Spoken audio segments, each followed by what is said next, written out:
Finally തുടരും. പറയണ്ട കുറേ കാര്യം പറയാനുണ്ട്. First of all the director Tharun Moorthy, my man. എന്തോ അത് പുള്ളി ആരാന്നറിയാത്തവർക്ക് വേണ്ടിയാണ് ഞാൻ പറയുന്നത്. ഓപ്പറേഷൻ ജാവ എന്ന് പറഞ്ഞ സിനിമ, സൗദി വെള്ളക്ക എന്ന് പറഞ്ഞ സിനിമ, അത് ഓപ്പറേഷൻ ജാവ 2021 കോവിഡ് കഴിഞ്ഞ സമയത്തൊക്കെയാണ് ഇറങ്ങിയ പടം. സൗദി വെള്ളക്ക 2022 ഡിസംബർ മാസമാണ് ഇറങ്ങിയത്. ഞാൻ രണ്ടും തിയേറ്ററിൽ പോയി കണ്ട സിനിമയാണ്. അപ്പോൾ അതിൻ്റെ ഡയറക്ടറാണ് തരുൺ മൂർത്തി. അപ്പോൾ അന്നേ നമുക്ക് കാണാൻ മനസ്സിലാവും പുള്ളിക്ക് നല്ലൊരു കരിയറുണ്ട് ഡയറക്ഷനിൽ. പുള്ളി നല്ല നല്ല കോൺസെപ്റ്റ്സ് ഒക്കെയാണ് നമുക്ക് കൊണ്ടുവന്ന് തരുന്നത്. എന്ന് വെച്ചാൽ ആദ്യത്തെ പടം സൗദി വെള്ളക്ക എന്ന് പറയുമ്പോൾ ഒരു പക്ക എന്താ പറയുക, ഒരു ലൈറ്റ് ഹാർട്ടഡ് ഭയങ്കര ഫീൽ ഗുഡ് ഒരു ഉമ്മച്ചീനെ ഒക്കെ കുറിച്ചുള്ള ഒരു കഥ. നമ്മൾ ചെറുതായിട്ട് കാണുന്ന ചിലപ്പോഴൊക്കെ ചെറുതായിട്ട് പറഞ്ഞെടുക്കാൻ പറ്റുന്ന വിഷയങ്ങളൊക്കെ ഊതി പെരുപ്പിച്ച് കഴിഞ്ഞാൽ അത് എത്രത്തോളം നമുക്ക് അതിൻ്റെ കോൺസിക്വൻസസ് എത്ര വലുതായിരിക്കും എന്നൊക്കെ പറഞ്ഞു തന്നിരുന്ന ഒരു സിനിമയാണത്.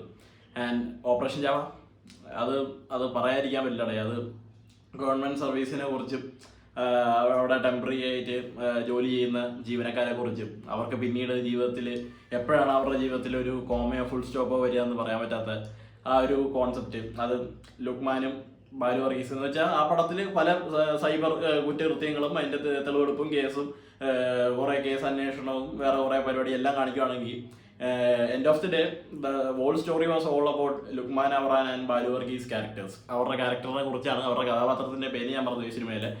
അപ്പോൾ ആ ഡയറക്ടറിൻ്റെ ലാലേട്ടൻ സിനിമ, ദ പ്യുവർ ലാലേട്ടൻ, നമ്മുടെ ഒരു പഴയ ലാലേട്ടൻ തിരിച്ചെത്തിയെന്ന് തന്നെയാണ് എനിക്ക് പറയാനുള്ളത്. നമുക്ക് തുടക്കം തന്നെ ആ ക്രൂ മെമ്പേഴ്സിനെയൊക്കെ പറഞ്ഞ് എല്ലാവരുടെ കാര്യം എടുത്ത് പറയണം. പ്രൊഡ്യൂസ്ഡ് ബൈ എം രഞ്ജിത്ത്, നമ്മുടെ രജപുത്ര വിഷ്വൽ മീഡിയ. എനിക്ക് തോന്നുന്നു ചിപ്പി രഞ്ജിത്ത് പുള്ളീൻ്റെ ഭാര്യയാണ് നമ്മുടെ ചിപ്പി. സാന്ത്വനം സീരിയലിലും പിന്നെ പഴയ നമ്മുടെ സ്ഫടികത്തിലൊക്കെ ഉണ്ടായിരുന്ന പുള്ളിക്കാരി. എനിക്ക് തോന്നുന്നു അവർ ഹസ്ബൻഡ് ആൻഡ് വൈഫാണെന്നാണ് എൻ്റെ ഒരു വിശ്വാസം. Music by Jakes Bejoy. എൻ്റെ അമ്മ നിങ്ങൾ പൊള്ളിയാണ്. കാരണം ഈ സിനിമയെ കുറിച്ച് ഞാൻ പറയുവാണെങ്കിൽ, ഇതിൻ്റെ ഒരു പേഴ്സണൽ ഒപ്പീനിയൻ ആണെങ്കിൽ പോലും, ഇപ്പോൾ സിനിമയെ കുറിച്ച് പറയുകയാണെങ്കിൽ ഫസ്റ്റ് ഹാഫ് സെക്കൻഡ് ഹാഫ് വേർതിരിച്ച് വേണം എനിക്ക് പറയാൻ. കാരണം ഫസ്റ്റ് ഹാഫ് കംപ്ലീറ്റ്ലി ഒരു എന്താ പറയുക, ഒരു കോമഡി സ്റ്റഫും ഒരു ഫാമിലി സ്റ്റഫും അങ്ങനെയൊക്കെ കുറേ കാര്യങ്ങളോടുകൂടി ത്രൂ ഔട്ട് അങ്ങനെയാണ് കൊണ്ടുപോയിരുന്നതെങ്കിൽ നമ്മൾ ട്രെയിലർ കാണുമ്പോൾ നമുക്ക് മനസ്സിലായ കാര്യമാണ്, ഒരു ജോണർ ഷിഫ്റ്റ് പടത്തിലുണ്ട്. അത് എന്ത് തരത്തിലാണ് പോകുന്നത് നമുക്ക് ആർക്കും അറിയില്ല. എന്നാൽ ഫസ്റ്റ് ഹാഫ് കഴിഞ്ഞ് സെക്കൻഡ് ഹാഫിലേക്ക് പോകുമ്പോൾ മ്യൂസിക്കും ക്യാരക്ടേഴ്സും എല്ലാത്തിനെ കുറിച്ച് ഞാൻ പറയുന്നുണ്ട്. മ്യൂസിക്കും ക്യാരക്ടേഴ്സും എല്ലാം വേറൊരു തരത്തിലോട്ട് തന്നെ പോയിട്ടുണ്ട്. അത് പറയാതിരിക്കാൻ വയ്യ. Music by Jakes Bejoy. First ഹാഫിൽ ആ ഒരു ഫാമിലി പോർഷൻ കാണിക്കുന്ന കൺമണി പോയ പാട്ട്, പിന്നെ ഒരു തമിഴ് ട്രാക്കുണ്ട്, ഒരു കിടിലൻ ട്രാക്കുണ്ട് തമിഴ് ട്രാക്ക്, അതാണെങ്കിലും പിന്നെ വേറൊരു പാട്ടുമുണ്ട്. ഇതെല്ലാം അടിപൊളിയാണ്. എന്നാൽ സെക്കൻഡ് ഹാഫിലേക്ക് വരുമ്പോൾ കിടിലം. അത് എന്തിനെ കുറിച്ചാണ്, എന്താ സംഭവം എന്നൊന്നും ഞാൻ പറയുന്നില്ല. Please go watch this movie on theatres. Big സ്ക്രീനിൽ തന്നെ കാണാം വിത്ത് യുവർ ഫാമിലീസ്. എനിക്കത് എടുത്ത് പറയണം. അത് അങ്ങനെയാണത്. ജേക്സ് ബിജോയ് ആണ് മ്യൂസിക്. പിന്നെ executive producer Avanthika Ranjith. Screen play by KR Sunil. പുള്ളിയും തരുൺ മൂർത്തിയും കൂടിയാണ് എഴുതിയിരിക്കുന്നത്. സിനിമാറ്റോഗ്രാഫി ബൈ നമ്മുടെ ഷാജി ചേട്ടനാണ് ചെയ്തിരിക്കുന്നത്. നമ്മുടെ പുലിമുരുകൻ, നരൻ, ബാബ കല്യാണി തുടങ്ങിയ സിനിമയൊക്കെ പുള്ളി തന്നെയാണ് ചെയ്തതെന്നാണ് എൻ്റെ ഒരു വിശ്വാസം. തെറ്റിയാൽ ക്ഷമിക്കുക. Edited by Nishad Yusuf and Shafeeq VB. Nishad Yusuf ഞാൻ പറഞ്ഞു, കഴിഞ്ഞ ബസൂക കണ്ടപ്പോഴായാലും ജിംഖാന കണ്ടപ്പോഴായാലും ഞാൻ പറഞ്ഞതാണ്, പുള്ളി നല്ല നല്ല കുറേ പടങ്ങൾ ചെയ്തു വെച്ചിട്ടാണ് പുള്ളി വിട വാങ്ങിയത്. ആൻഡ് പുള്ളീൻ്റെ ഒരു മരണത്തിന് ശേഷം ബാക്കി പോർഷൻ എഡിറ്റ് ചെയ്തതായിരിക്കാം ഷഫീഖ് VB, അല്ലെങ്കിൽ തുടക്കം തൊട്ടേ ഒരുമിച്ചായിരിക്കും. എനിക്ക് അറിഞ്ഞുകൂടാ അതിനെക്കുറിച്ച് കറക്റ്റായിട്ട്. Costume by Sameera Sanish. ലാലേട്ടൻ്റെ പഴയ ഒരു എന്താ പറയുക, ഒരു ഫാമിലി കഥാപാത്രത്തിലോട്ട് നല്ല രീതിയിൽ തന്നെ എത്തിച്ചിട്ടുണ്ട്. ആ ഒരു ഷർട്ടായാലും മുണ്ടായാലും costume nice. Makeup by Pattanam Rasheed. Audiography by Vishnu Govind. എൻ്റെ ദൈവമേ, വിഷ്ണു ഗോവിന്ദ് ഞാൻ പറഞ്ഞാണ് മച്ചാൻ കിടിലാണ്. ഇപ്പം മലയാളം പടങ്ങൾ പുള്ളി നല്ല രീതിയിൽ അതിലൊക്കെ ചെയ്തു വരുന്നുണ്ട്.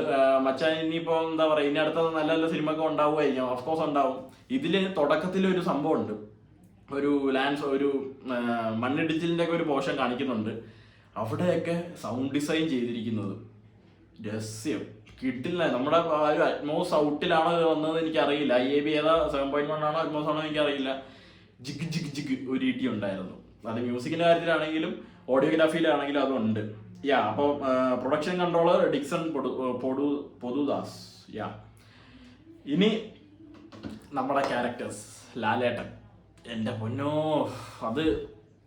അത് കുറേ പറയാനുണ്ടല്ലേ. അത് ഞാൻ പഴയ കുറേ സിനിമയെ കണ്ട, സതയത്തിൽ കണ്ട ലാലേട്ടൻ, ഭ്രമരത്തിൽ കണ്ട ലാലേട്ടൻ, എന്നാൽ ചില മാസപടങ്ങളിൽ കണ്ടിരുന്ന ലാലേട്ടൻ എല്ലാം കൂടി തിരിച്ചു വന്നതുപോലെയാണ് എനിക്ക് തോന്നിയത്. എൻ്റെ ഉള്ളിൽ ഒരു ലാലേട്ടൻ ഫാന് ഇത് മതി, ഇത് ധാരാളം മതി. ദിസ് ഇസ് ഓവറോൾ ഒരു പാക്കേജാണ് പടം. എല്ലാം ഉണ്ട്, ഇമോഷൻസ് ഉണ്ട്, എന്നാലും ഒരു ഫാമിലി സംഭവം ഉണ്ട്, ചെറിയ കോമഡീസ് ഉണ്ട്. കോമഡീസിന്റെ കാര്യം പറയുമ്പോൾ സംഗീത് പ്രതാപ്, നമ്മുടെ അമൽ ഡേവ്സ് മച്ചാൻ തുടക്കത്തിൽ പടത്തിലുണ്ട്. പുള്ളി വന്നിട്ട് കുറച്ച് കോമഡി സ്റ്റഫും സാധനങ്ങളൊക്കെ ആ ഒരു പോർഷനിലൊക്കെ അങ്ങനത്തെ ഒരു ക്യാരക്ടറിന്റെ ആവശ്യമുണ്ടെന്നൊക്കെ അറിഞ്ഞ് നല്ല രീതിയിൽ ഒരു സംഭവം ചെയ്തിട്ടുണ്ട്. പിന്നെ നമ്മുടെ രോമാഞ്ചത്തിലൊക്കെ ഉള്ള മറ്റേ ഒരു മച്ചാനുണ്ട്, പുള്ളിയുടെ പേരെങ്കിൽ കറക്റ്റ് അറിഞ്ഞൂടാ, മച്ചാനുള്ള സിനിമയിലുണ്ട്. എല്ലാവരും ആ ഒരു സംഭവം അടിപൊളിയായിരുന്നു. And Lalettan truly back on track. നല്ല പണിയറിയാവുന്ന ഒരാളുടെ കയ്യിൽ പുള്ളി എത്തിയാൽ എങ്ങനെ ഉണ്ടാവുമെന്ന് നിങ്ങൾ ഈ സിനിമ കണ്ട് മനസ്സിലാക്കുക. ആൻഡ് ലാലേട്ടനെ മുഖത്തൊന്നും വരുത്തില്ല എന്ന് പറഞ്ഞ മറുത്താണ്. നിങ്ങൾ ഈ സിനിമ വേഗം പോയി കാണുക, എന്നിട്ട് നിങ്ങൾ പറ. ഞാൻ നിങ്ങളെ ചലഞ്ച് ചെയ്യുകയാണ്. അതങ്ങനെയാണ്, അത് പറയണം. അത് കുറേ പുള്ളീനെ ഊക്കി, കുറേ ഊക്ക് ഏറ്റുവാങ്ങിയ ആളാണ് പുള്ളി. അപ്പം ആ ഒരു നല്ലൊരു ഡയറക്ടറിൻ്റെ കയ്യിൽ എത്തിയപ്പോഴത്തേക്കുള്ള പുള്ളീൻ്റെ ഒരു ഇപ്പോഴത്തെ ഒരു അവസ്ഥ നിങ്ങൾ സിനിമ കണ്ട് തീരുമാനിക്കുക. And Shobana ma'am, the evergreen combo കിട്ടില്ല. അത് അധികം നേരം ഉണ്ടെന്ന് ഞാൻ പറയുന്നില്ല, അതിനെ ബേസ് ചെയ്തിട്ടൊന്നുമല്ല സിനിമ. ബട്ട് എന്നാലും അവരെ ഒരുമിച്ച് കാണുമ്പോൾ എൻ്റെ മനസ്സിൽ പഴയ പവിത്രം, മിന്നാരം, പിന്നെ തേന്മാവി കുമ്പത്ത്, ഇങ്ങനത്തെ കുറേ സിനിമ ഉണ്ടല്ലോ, ഇതെല്ലാമാണ് എൻ്റെ മനസ്സിൽ വന്നിരുന്നത്. പിന്നീട് വേറെ കഥാപാത്രം പറയുകയാണെങ്കിൽ നമ്മുടെ ആനന്ദത്തിലൊക്കെ ഉള്ള മറ്റേ ഈ നാരായണീൻ്റെ മൂന്നാൺമക്കളിലൊക്കെ ഉള്ള മറ്റേ മച്ചാനുണ്ട്, പുള്ളിൻ്റെ പേരെന്തിടെ, തോമസ് മാത്യു ആസ് പവി ഷൺമുഖം മച്ചാനുണ്ട്. മച്ചാൻ നൈസായിരുന്നു. ഫർഹാൻ ഫാസിൽ ഒരു കഥാപാത്രം ചെയ്തിട്ടുണ്ട്. ബിനു പപ്പു ഈ പടത്തിന്റെ കോ ഡയറക്ടറും കൂടി ഉണ്ടോ പുള്ളി, അത് ഞാൻ പറയാൻ വിട്ടുപോയി. ബിനു പപ്പു കിട്ടില്ല, പുള്ളി എപ്പോഴും ചെയ്യാമല്ലോ. ഇതൊക്കെ പുള്ളി ഒരു നാച്ചുറലി ചെയ്ത് വരുന്ന സംഭവങ്ങളാണ്. പല സിനിമയിലായിട്ടും ഒരൊറ്റ സ്വഭാവവും എന്നാൽ നല്ല രീതിക്ക് പെരുമാറുന്ന സ്വഭാവം എല്ലാം പുള്ളിക്ക് പറ്റും. പുള്ളി എല്ലാം ചെയ്യുന്ന ഒരാളാണ്. അതുകൊണ്ട് ബിനു പപ്പു കിടിലം. ഇർഷാദ് അലി പടത്തിലുണ്ട്, ചെറിയൊരു കഥാപാത്രമാണ്, നൈസായി ചെയ്തിട്ടുണ്ട്. മണിയമ്പിള്ള രാജുചേട്ടനുണ്ട് ആസ് കുട്ടിച്ചൻ, ആ ഒരു കഥാപാത്രവും നൈസായിരുന്നു. പിന്നെ ആരുടെ പിന്നെ മെയിൻ ഒരു കഥാപാത്രമുണ്ട്, ഞാൻ പേര് മറ്റേ ഇതിൽ IMDbയിലും തപ്പി ബുക്ക് മൈ ഷോയിലും തപ്പി ഒന്നിലും കാണിച്ചില്ല. ആരെങ്കിലും ഒന്ന് പറഞ്ഞു തരിക. ഇതിലെ ഇൻസ്പെക്ടർ കഥാപാത്രം ജോർജ് സാർ. ചേട്ടാ നിങ്ങൾ വിഷയമായിരുന്നു, കിടിലനായിരുന്നു. എന്തുകൊണ്ടും നിങ്ങളൊരു കിടില നട. ഇത്രയും നാൾ എവിടെയായിരുന്നു? ഞാൻ ഇതുവരെ ബിഗ് സ്ക്രീനിൽ പുള്ളിനെ കണ്ടിട്ടില്ല, എൻ്റെ ഓർമ്മയിൽ ഞാൻ കണ്ടിട്ടില്ല. കിടില നടനടായി. അത് നിങ്ങൾ സിനിമ കണ്ട് തീരുമാനിക്കാം പുള്ളീൻ്റെ ഒരു അഭിനയത്തിൽ എന്താണ് നിങ്ങൾക്ക് തോന്നിയത്. ആൻഡ് പടത്തിനെ ത്രൂഔട്ട് പറയാനാണ് ഇതൊരു പക്ക ഒരു ക്ലാസ് പടം, അങ്ങനെ വേണം എനിക്ക് പറയാൻ. എന്ന് വെച്ച് കഴിഞ്ഞാൽ നമ്മൾ ട്രെയിലർ കണ്ടതോ ഒന്നുമല്ല, ഒരു അധികം ഒന്നും എക്സ്പോസ് ചെയ്തിട്ടുണ്ടായിരുന്നില്ല, ഒന്നും റിവീൽ ചെയ്തിട്ടുണ്ടായിരുന്നില്ല. ലാലേട്ടൻ്റെ കഥാപാത്രം എന്താണ്, ഇനി നടക്കാൻ പോകുന്നത് എന്താണ്, ആർക്കൂടെ ആ ഒരു വണ്ടി, പുള്ളി ആ ഒരു വണ്ടിയിനോട് പുള്ളിക്കുള്ള ഒരു അറ്റാച്ച്മെന്റ്, അതിനൊക്കെ കുറിച്ച് ട്രെയിലറിൽ പോയി പറഞ്ഞിട്ടുള്ളൂ. പക്ഷെ അതൊന്നും അല്ലടേ, സിനിമ കുറച്ചും കൂടി ആണ്. ആൻഡ് ഡ്യൂറേഷൻ 2 മണിക്കൂർ 40 മിനിറ്റ് ഉണ്ട്. 1 സെക്കൻഡ് പോലും എനിക്ക് ലാഗ് അടിച്ചായി തോന്നിയില്ല. അതൊക്കെ ഇനി ഓരോരുത്തരുടെ പേഴ്സണൽ ഇതുപോലെ ഇരിക്കും. എനിക്ക് ടോട്ടലി പടം ഭയങ്കര രസമായിട്ട് തന്നെയാണ് തോന്നിയത്. പിന്നെ എന്താ പറയാനുള്ളത്, ഓവറോൾ ഒരു കിടിലം പടം, കിക്കിടിലം പടം. എനിക്ക് മനസ്സ് പറഞ്ഞില്ല, സത്യം പറയാമല്ലോ. എമ്പുരാൻ കണ്ട് ഇറങ്ങിയപ്പോൾ എനിക്ക് സത്യം പറഞ്ഞാൽ ഇഷ്ടപ്പെട്ട ഒരു സിനിമ തന്നെയാണ് എമ്പുരാൻ. എന്നാലും അതിൽ കുറേ ഭാഗപ്പിഴകളൊക്കെ ഉണ്ടായിട്ടുണ്ട്. അത്യാവശ്യം നല്ല ഡയറക്ഷൻ്റെ പേരിലാണെങ്കിലും അവിടെ ഇവിടെയൊക്കെ കുറേ ഭാഗപ്പിഴകൾ ഉണ്ടായിട്ടുണ്ട്. ഇപ്പം ഞാൻ കണ്ടിറങ്ങിയ ഒരു ഫീൽ അന്ന് എനിക്ക് കിട്ടിയിട്ടുണ്ടോ എന്ന് ചോദിക്കുകയാണെങ്കിൽ ഇല്ല.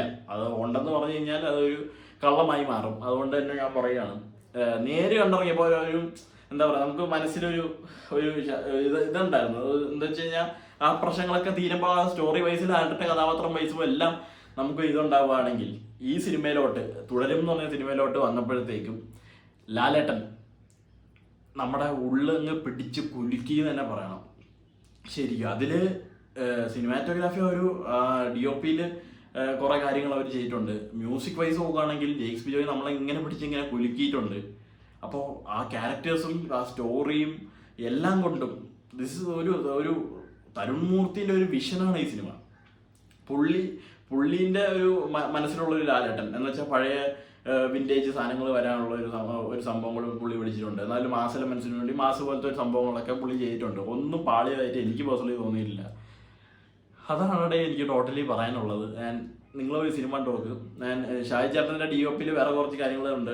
നല്ല കുറേ ഏരിയൽ ഷോട്ടൊക്കെ ഹൈ റേഞ്ചിൻ്റെയൊക്കെ പുള്ളി എടുത്ത് വെച്ചിട്ടുണ്ട്. നല്ല രസമാണ് കണ്ടുകൊണ്ടിരിക്കുക. ഓഡിയോഗ്രാഫി ഞാൻ പറഞ്ഞ പോലെ നല്ല രീതിയിൽ കുറേ സൗണ്ട് ഡിസൈനും കാര്യങ്ങളെല്ലാം ചെയ്തിട്ടുണ്ട്. മ്യൂസിക് കാര്യമാണെങ്കിൽ ഞാൻ പറഞ്ഞല്ലോ ഓവറോൾ കിക്കിടിലും പ്യുവർ പൈസ വസൂൽ പടം എന്ന് വേണം എനിക്ക് പറയാനായിട്ട്. നിങ്ങൾ എന്തായാലും ഓടിപ്പടച്ച് പോയി സിനിമ കാണുക. എന്തായാലും എല്ലാവർക്കും ഈ പടം ഇഷ്ടപ്പെടും എന്ന് തന്നെയാണ് എനിക്ക് തോന്നുന്നത്. ഇഷ്ടപ്പെടാത്തവരോട് എനിക്കത് പറയാനില്ല, അവരുടെയൊക്കെ ടേസ്റ്റിനൊക്കെ അനുസരിച്ചിട്ടുള്ള സിനിമ ആയിരിക്കില്ല. ബട്ട് എനിക്ക് പേഴ്സണലി ഭയങ്കര ഇഷ്ടപ്പെട്ടു. ഞാൻ ഒരിക്കൽ കൂടി റിവാച്ച് ചെയ്യും. എൻ്റെ അമ്മേനെയും കൊണ്ട് ഞാൻ എന്തായാലും പോയി കാണും. അതാണ് കിടിലം സാധനം, കിടിലം കിടിലം കിടിലം അത്രേ പറയാനുള്ളൂ. Bye bye.